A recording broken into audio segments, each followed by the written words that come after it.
Hello everyone, সকলোকে স্বাগতম জনাইছো এটি নতুন ভিডিঅ'লৈ। আজিৰ ভিডিঅ'টোত মই আপোনালোকৰ বাবে দুটামান ইম্পৰ্টেণ্ট আপডেটছ লৈ আহিছো আৰু ভিডিঅ'টি আৰম্ভ কৰাৰ আগতে যিসকলে আমাৰ চেনেলটিত প্ৰথমবাৰৰ বাবে ভিজিট কৰিছে তেওঁলোকক মই জনাই থওঁ যে আমাৰ চেনেলটিৰ জৰিয়তে আপোনালোকে ছ'চিয়েল মিডিয়া আৰু ইউটিউব কমিউনিটিৰ সৈতে আপডেটেড হৈ থাকিব পাৰিব। গতিকে আমাৰ চেনেলটি ছাবস্ক্ৰাইব কৰি ৰাখিব। আৰু আজিৰ ভিডিঅ'টোৰ ফাৰ্ষ্ট আপডেটটো হৈছে বংকিম শইকীয়াৰ ফালৰ পৰা। নিশ্চয় বংকিম শইকীয়াক চিনি নোপোৱা মানুহ অসমত নোলাবই চাগে আৰু বংকিম শইকীয়াৰ ফালৰ পৰা এটা খুব ডাঙৰ ভাল খবৰ আছে আৰু এই ভাল খবৰটো এইটোৱে যে বংকিম শইকীয়াই অভিনয় জগতত খোজ দিছে আৰু তেওঁ এখন ধাৰাবাহিকত অভিনয় কৰাৰ সুযোগ পাইছে।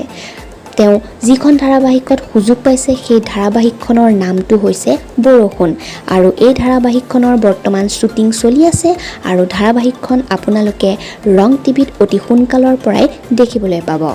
আৰু বংকিম শইকীয়াৰ লগত অভিনয় কৰিছে অসমৰ জনপ্ৰিয় অভিনেত্ৰী প্ৰিয়ম পল্লৱীয়ে।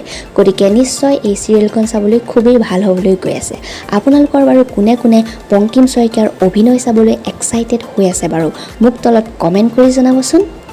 আৰু লগতে এই ভাল খবৰটো বংকিম শইকীয়াই নিজ মুখেৰে দিছে, চ' তাৰে এটি সৰু ক্লিপ মই আপোনালোকক ইয়াতে দেখুৱাই দিছোঁ।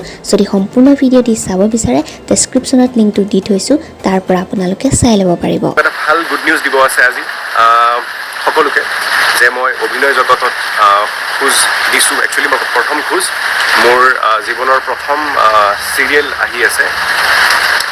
চিৰিয়েলখনৰ নাম হৈছে বৰষুণ। এতিয়া আহিছোঁ আজিৰ ভিডিঅ'টিৰ নেক্সটটো আপডেটলৈ আৰু এই আপডেটটো হৈছে অসমৰ এজন জনপ্ৰিয় ইউটিউবাৰ মুস্তাফিজুৰ ৰহমানৰ ফালৰ পৰা। দুদিনমান আগতে মুস্তাফিজুৰ ৰহমানৰ এটা নিউজ খুবেই ভাইৰেল হৈছিল যে মুস্তাফিজুৰ ৰহমানে তেওঁৰ ভিডিঅ'সমূহত যিসকল অভিনেত্ৰীক অভিনয় কৰিবলৈ সুযোগ দিয়ে তেওঁলোকৰ লগত হেনো বেয়া ব্যৱহাৰ কৰে। এই বুলি যুৱতী এগৰাকীয়ে মুস্তাফিজুৰ ৰহমানৰ ওপৰত এক অশ্লীল অভিযোগ দাঙি ধৰিছিল আৰু এই সকলোবিলাকৰ ওপৰতে ৰিয়েক্ট কৰি মুস্তাফিজুৰ ৰহমানে তেওঁৰ ভিডিঅ'ৰ জৰিয়তে কথাখিনি স্পষ্টীকৰণ দিছে।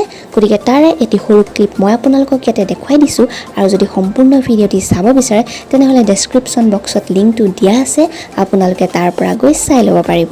মিডিয়াৰ সন্মুখত আহি এলিগেশ্যন লগাইছে যে মই ছোৱালী এজনীক বিয়া পাতিব খুজিছিলোঁ, তেওঁ নাজানিছিলে যে মই বিয়া পাতিছোঁ। আপোনালোকে যেতিয়াৰ পৰা মই গম পাইছোঁ তেতিয়াৰ পৰা আপোনালোকে জানে যে মই এজন বিবাহিত আৰু সেই কি কৈ আছে মই সি নাজানিছিলে। চ' এক নম্বৰ কথাই তেওঁক মই এইটো আঙুলিয়াই দিব বিচাৰিছোঁ, তুমি যে কৈছা, মই ছোৱালীজনীক ডাইৰেক্ট কৰি কৈছোঁ, তুমি যে কৈছা যে এই বিবাহিত বুলি নাজানো, গোটেই অসমে জানে মই বিবাহিত। মই ইনষ্টাগ্ৰাম পষ্টত মই মোৰ ৱাইফৰ ফটোই শ্বেয়াৰ কৰোঁ। চ' এইবিলাক কৈ কাম নহ'ব তোমাৰ। আৰু 2 নম্বৰ কথা, এলিগেশ্যন কৰিছা, তুমি কেছ কৰা, মোৰ নামত কৰক, কেছ খেলিম। আমাৰ ন্যায়ালয়ে এইটো প্ৰমাণ কৰক যে মুস্তাফিজুৰ ৰহমান সঁচা নে মিছা। এনেকৈ কথা নহয়তো যে মিডিয়াত গৈ পেলাই তাৰ আগতে তুমি মোক কি কৈছা। মই যদি এই মুহূৰ্তত ৰেকৰ্ডিং শুনাব নোৱাৰি আছোঁ, মই হয়তো পৰৱৰ্তী সময়ত ৰেকৰ্ডিং শুনাব ব্যৱস্থা কৰিম যে ছোৱালীজনীয়ে মোৰ দেউতাক ফোন কৰি কৈছে আপোনাৰ ল'ৰাক বদনাম কৰিম মই। এটা ব্লেকমেইলিং যে আছে, ব্লেকমেইলিঙৰ আমাৰ শেষ পৰ্যায়ত গৈ পাইছে। কাৰণ কিয়নো আমাৰ তাতে ছোৱালীজনী কিছুদিন আগতে কাম কৰিব আহিছিলে, অৰ্থাৎ কাম কৰিব আহোঁতে আমি এনেকুৱা ছোৱালীক আমি কাম দিয়া নাই। কাৰণ কিয়নো আমি সৰু ল'ৰা ছোৱালীৰ ভিডিঅ', ছোৱালীজনী বহুত ডাঙৰ আছিলে, 2টা ল'ৰা ছোৱালীৰ মাক আছিলে, তাই এক্টিং কৰিব আহিছিলে। চ' আমি চান্স নিদিয়াতে আমাৰ ওপৰত অভিযোগ লগাই আছিলে। চ' গাইজ আপোনালোকে ভিডিঅ'টি চাই কেনেকুৱা পালে তলত মোক কমেণ্ট কৰি জনাব আৰু আগলৈও এনেধৰণে আপডেটসমূহ যদি পাই থাকিব বিচাৰে তেনেহ'লে চেনেলটি ছাবস্ক্ৰাইব কৰি কাষতে থকা বেল আইকনটি প্ৰেছ কৰি ৰাখিব। Thank U.